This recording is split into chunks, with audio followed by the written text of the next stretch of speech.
आज हम लोग चर्चा करेंगे पाइथागोरस थ्योरम के बारे में। ठीक है,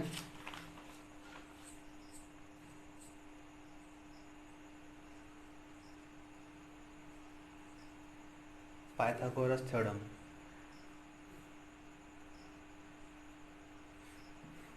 पाइथागोरस थ्योरम जो है, इसको प्रतिपादित किया था पाइथागोरस महोदय ने। ठीक है, तो पाइथागोरस महोदय के बारे में हम लोग जानकारी ले लेते हैं कि पाइथागोरस महोदय जो थे वो बहुत बड़े दार्शनिक थे और मैथमेटिशियन थे। उनका जन्म जो हुआ था वो 580 के करीब हुआ था, ईसा पूर्व में हुआ था। 580 की ईसा पूर्व में हुआ था। हाँ, तो पाइथागोरस थ्योरम क्या है, इसके बारे में चर्चा करने के लिए हम लोग सबसे पहले एक समकोण त्रिभुज के बारे में जान लेते हैं कि समकोण त्रिभुज क्या होगा।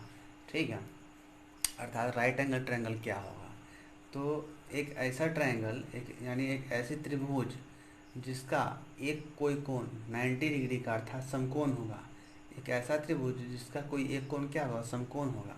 जैसे हमारे पास एक ट्रायंगल है अर्थात त्रिभुज है, यानी ए बी सी एक ट्रायंगल का नाम हमने दिया है। हाँ, तो इस ट्रायंगल में जो एंगल बी है वो 90 डिग्री है। वो कितना का है, 90 डिग्री है। हाँ, तो एंगल बी को हम लोग क्या कहेंगे, ये 90 डिग्री है, एंगल बी 90 डिग्री है। एक बात। दूसरी बात क्या, ए बी परपेंडिकुलर है बी सी पर। ठीक, ए बी परपेंडिकुलर है बी सी पर। तो वैसी स्थिति में हाँ, ए बी को कुछ और बोलेंगे, बी सी को कुछ और बोलेंगे। तो हमेशा याद रखना है कि परपेंडिकुलर जिस लाइन पे होता है, जिस लाइन पे परपेंडिकुलर अर्थात अभिलंब होता है, उस लाइन को हम लोग हमेशा बेस का नाम देंगे, अर्थात उसे हम लोग आधार कहेंगे। ठीक है, तो हम लोग सबसे पहले चर्चा करते हैं इस ट्रायंगल में हमने क्या कहा कि ए बी परपेंडिकुलर है बी सी पर, अर्थात लंबवत है बी सी पर। तो अब क्या है, तो अब सबसे पहले साइड का नाम देते हैं। तो साइड में जो हमारा ए सी जो एक साइड है, ये 90 डिग्री के ठीक सामने है। ये जो हमारा समकोण एंगल है, समकोण है बी, इसके ठीक सामने ए सी साइड है, यानी ए सी भुजा है, जिसको हम लोग हाइपोथेनस अर्थात कर्ण बोलेंगे।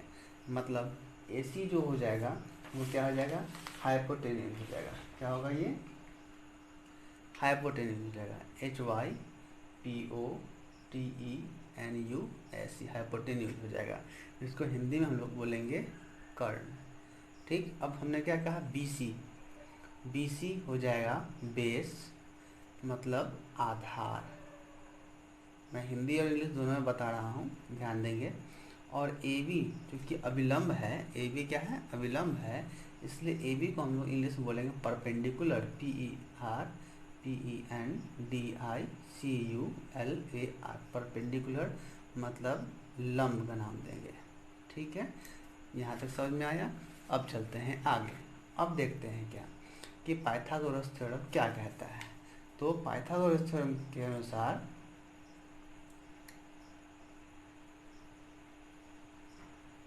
पाइथागोरस थ्योरम के अनुसार क्या होगा, तो ये जो एक मिनट, ये परपेंडिकुलर और ये बेस हो जाएगा, जिसको हम लोग बोलेंगे आधार और इसको बोलेंगे लंब। ये हाइपोथेनस हो जाएगा। ठीक, तो पाइथागोरस थ्योरम के अनुसार क्या होगा कि ये जो एसी भुजा है, यानी कर्ण का जो वर्ग होगा वो लंब के वर्ग और आधार के वर्ग के योग के बराबर होगा। मतलब कि एच पर हाइपोथेनस स्क्वायर, यानी हाइपोथेनस का जो स्क्वायर होगा वो perpendicular square plus base square के बराबर होगा। मतलब कर्ण का जो वर्ग होगा वो लंब के वर्ग और आधार के वर्ग के योग के बराबर होगा। अगर फिगर से चर्चा करें तो ए सी स्क्वायर बराबर A B square plus B C square होगा। यही हमारा पाइथागोरस थ्योरम कहता है। ठीक है, तो इस पाइथागोरस थ्योरम में हम लोग हाइपोथेनस का स्क्वायर पर इक्वल परपेंडिकुलर का स्क्वायर प्लस बेस स्क्वायर हमने सीखा, अर्थात कर्ण का स्क्वायर बराबर लंब का स्क्वायर प्लस आधार का स्क्वायर, इतना हमने सीख लिया। अब इसी को आधार मानते हुए आगे जब चलेंगे तो पी स्क्वायर की वैल्यू जब हम लोग निकालेंगे तो क्या आएगा, H square minus B square. मतलब कि लंब का वैल्यू निकालना हो तो लंब स्क्वायर बराबर क्या हो जाएगा, कर्ण स्क्वायर माइनस आधार स्क्वायर, ठीक है।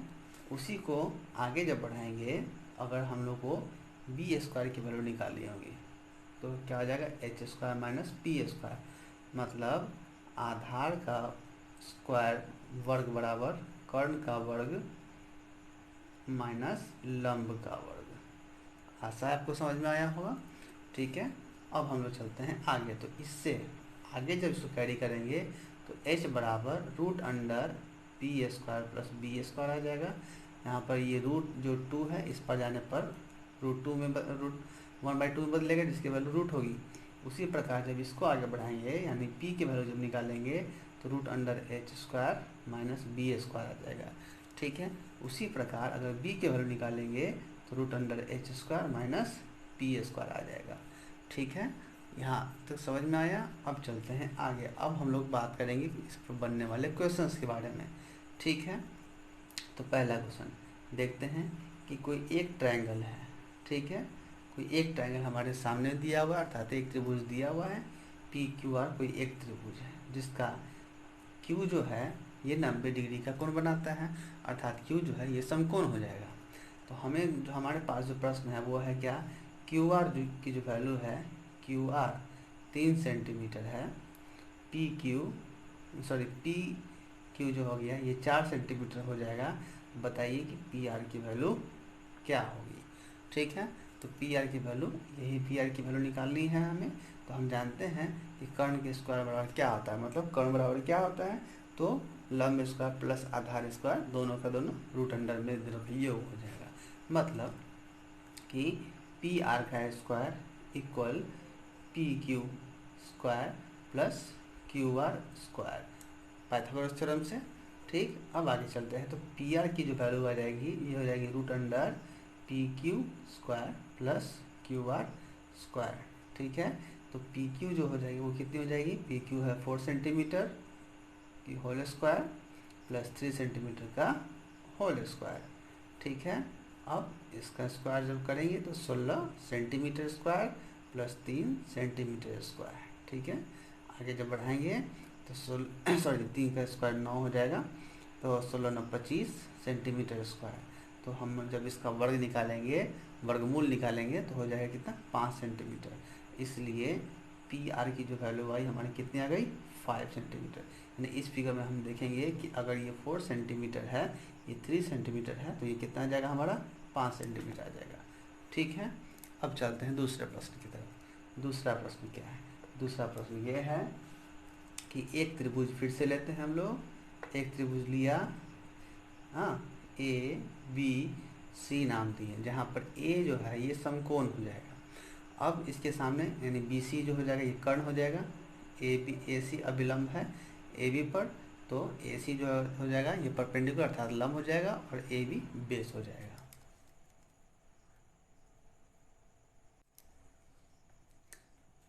अब चूँकि ए बी बेस हो चुका है तो हम लोग ये देखेंगे कि प्रश्न हमारा ये है C B equal 10 centimetre, A B equal 6 centimetre. तो बताएं कि ए सी की वैल्यू क्या होगी। अब ए सी यहाँ क्या है, परपेंडिकुलर अर्थात लंब है, तो इस फार्मूला से हम चलेंगे। तो लंब मतलब परपेंडिकुलर, हाँ, इसका स्क्वायर निकालना है। तो हम क्या करेंगे, पी स्क्वायर इक्वल टू क्या हो जाएगा, root under H square minus B square, मतलब कि ए सी स्क्वायर बराबर root under C B square minus A B square, ठीक है। तो इस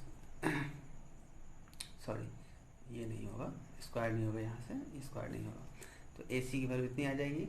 तो रूट अंडर जब सी बी करेंगे तो सी बी हमारा 10 सेंटीमीटर है, इसका whole square minus A B क्या हुआ, 6 सेंटीमीटर का होल स्क्वायर, ठीक है। तो 10 का स्क्वायर कितना आ जाएगा, 100 centimetre square minus 36 centimetre square, ठीक है। आगे बढ़ाएंगे तो आ जाएगा कितना हमारा, 64 सेंटीमीटर स्क्वायर। जानते हैं स्क्वायर रूट 64 सेंटीमीटर क्या होगा, अर्थात वर्गमूल क्या होगा, 8 सेंटीमीटर होगा। मतलब ए सी हमारा क्या आ जाएगा, ये आ जाएगा 8 सेंटीमीटर, AC हमारा क्या आ जाएगा 8 सेंटीमीटर, मतलब ये हमारा अगर 10 सेंटीमीटर है, ये हमारा 6 सेंटीमीटर है, तो कितना जाएगा ये 8 सेंटीमीटर।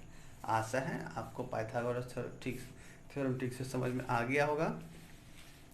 और भी कुछ मैं टॉपिक लेके आता रहूँगा। तब तक के लिए धन्यवाद, बाय बाय।